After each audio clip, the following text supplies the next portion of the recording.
Anda kembali di Apa Kabar Indonesia Malam, pemirsa, dan saya akan langsung ke Bang Ilham. Bang Ilham, kalau tadi sudah disinggung ya oleh Bang Gita, ada sebenarnya perbedaan jika dibandingkan dengan dulu, sekalipun memang Indonesia memang pernah melawan Jepang dan menang begitu. Kalau Anda sendiri melihat perbedaan yang signifikan pemain dulu dan juga saat ini apa, Bang Ilham? Tantangannya mungkin? Ya, saya rasa sih pemain dulu dengan sekarang sih memang sangat, ya saya rasa agak beda jauh ya. Yang saya rasa sekarang memang pemain-pemain timnas sekarang usia muda, terus memang bermain di luar Indonesia itu satu keuntungan buat mereka, ya kan. Jadi saya rasa mental yang nanti berbicara ketika nanti berhadapan dengan Jepang. Jadi saya rasa faktor tuan rumah juga bisa, mudah-mudahan bisa memberikan terbaik buat timnas sendiri, itu aja sih. Oke, selain mental Bang, tadi kita di segmen sebelumnya sudah mendengar seperti apa kemudian ini masukan-masukan dari Bang Ilham berkaitan dengan kesiapan secara psikologis begitu. Apa hal lain yang harus dipersiapkan ini, setidaknya mungkin secara fisik, secara taktik oleh timnas kita? Ya, saya rasa untuk taktik dan strateginya sudah mungkin diberikan ya dari pelatih kepala Sintayong. Sekali lagi ya ini tadi ya, saya rasa persiapan mental itu aja, mental ketika kita bermain tuan rumah disaksikan hampir 70-80 ribu penonton, ya kan. Jadi itu yang harus diberikan, bermain dengan kerja keras, ngotot, terus ya jangan sampai kesalahan-kesalahan errorman yang passing-passing yang dasar-dasar yang tidak perlu terjadi ketika lawan Australia itu aja sih.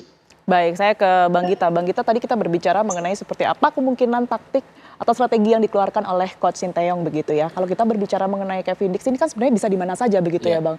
Bisa di gelandang bertahan, bek kanan, bek kiri begitu. Tapi kalau Anda melihat nantinya akan ditempatkan di mana? Idealnya karena Miss Hilgers nggak main ya, kemungkinan dia akan bermain di center back, salah satu dari 3 center back. Artinya Idzes akan di tengah, Rizky Ridho mungkin di kiri, dan Kevin Dix akan di kanan. Tapi idealnya juga dia bisa bermain sebagai bek kanan.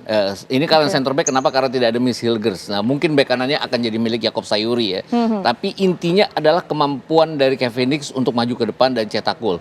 Sejauh ini kan dia sudah bikin 4 gol ya di musim ini. Ini artinya ini seorang pemain yang punya kemampuan mencetak gol dengan sangat baik. Kemudian kalau kita bicara Jepang dengan sebagian banyak pemainnya yang bermain di Eropa.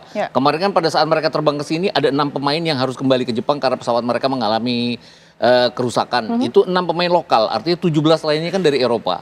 Kita kan juga pemain-pemain kita dari Eropa, walaupun levelnya mungkin beda. Yang sudah bermain di Liga Eropa kan hanya Miss Hilgers, kemudian bermain di Liga Champions Kevin Dix, kemudian Jay Izzes yang sudah bermain di Serie A. Tapi kita bicara Jepang kan jauh lebih banyak lagi. Jadi saya pikir strateginya adalah bagaimana berupaya mungkin untuk tidak kehilangan bola dan untuk menguasai lapangan tengah, walaupun akan sangat sulit karena yakin dari seluruh 4 pertandingan yang sudah dimainkan Jepang, lapangan tengah itu selalu jadi milik mereka.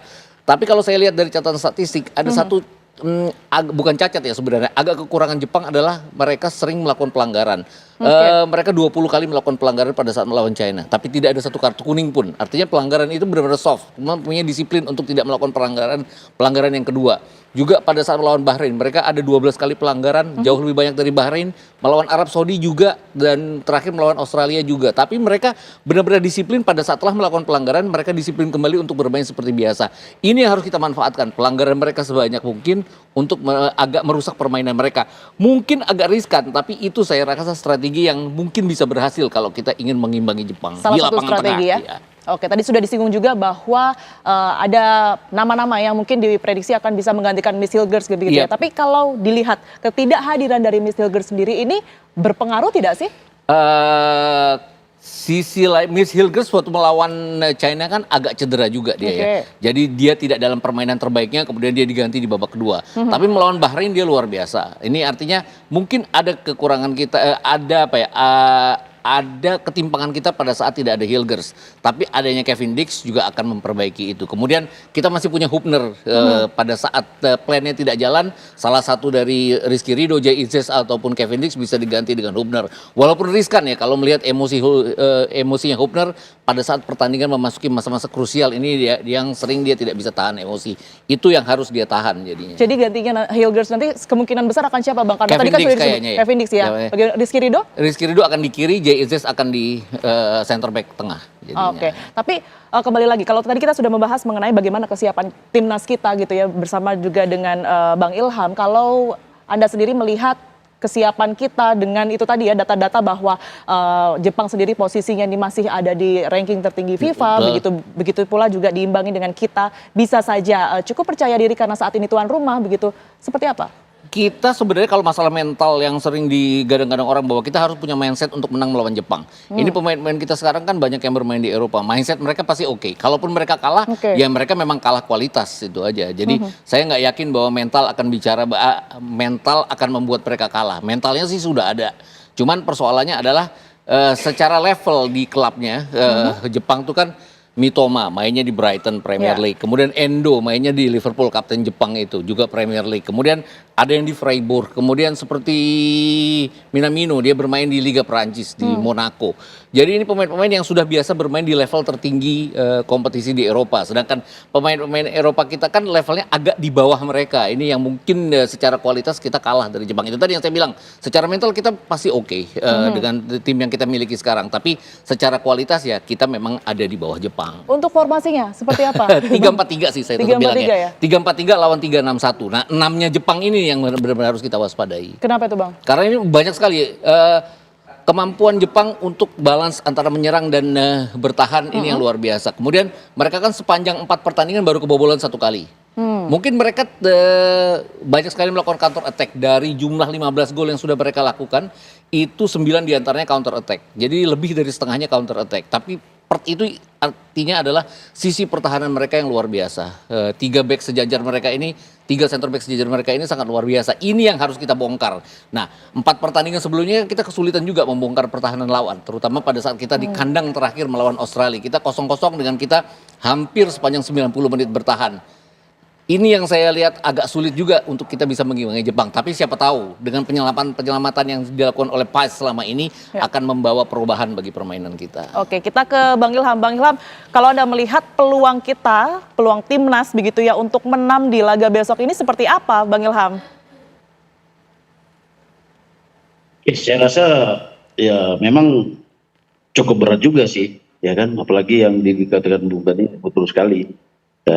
Ya sekali lagi saya bicara, walaupun memang kita bermain pertandingan di tuan rumah, ya kan lawannya juga Jepang, ya tadi saya yang bilang, ya memang mental itu berbicara juga, walaupun yang dia bermain di Eropa, sedangkan kita bermain di mana, walaupun Eropa tingkatnya ini, tapi kan secara garis besar kan di dalam itu kan analis pendukung saja, teman di lapangan beda biasanya. Yang saya rasakan begitu ya, saya sebagai pemain. Jadi ketika memang lawan kita di atas, ya kita punya ambisi, maksudnya punya ambisi untuk memenangkan, apalagi dengan di tuan rumah. Tapi ya saya lagi faktor di lapangan yang menentukan. Itu Mbak. Prediksi skor berapa nih Bang Ilham? Ya. Prediksi skor untuk besok? Gimana? Prediksi skor? Ya, saya rasa 0-0 cukup buat Indonesia. Oke. Bang Gita sendiri seperti apa? Asal bermain. Agak sulit juga nih ya. Mereka bikin 7 gol lawan Cina, lawan 5 gol lawan Bahrain, dan 2 gol. Away mereka 2 kali menang. Lawan Arab Saudi terutama ya 2-0 dari 3 percobaan yang mereka lakukan. Kalaupun kita tidak bisa menggapai poin, saya pikir juga tidak akan lebih dari margin 1 gol untuk kemenangan Jepang. Oke, kita akan lihat besok seperti apa begitu ya. Sekalipun kita tentu penuh harap, berdoa agar besok timnas kita bermain sebaik mungkin begitu ya. Betul. Oke, terima kasih banyak Sama-sama, Bang Gita dan juga Tiara. Bang Ilham yang sudah bergabung bersama kami via Zoom. Sehat selalu Bang Gita dan juga Bang Ilham.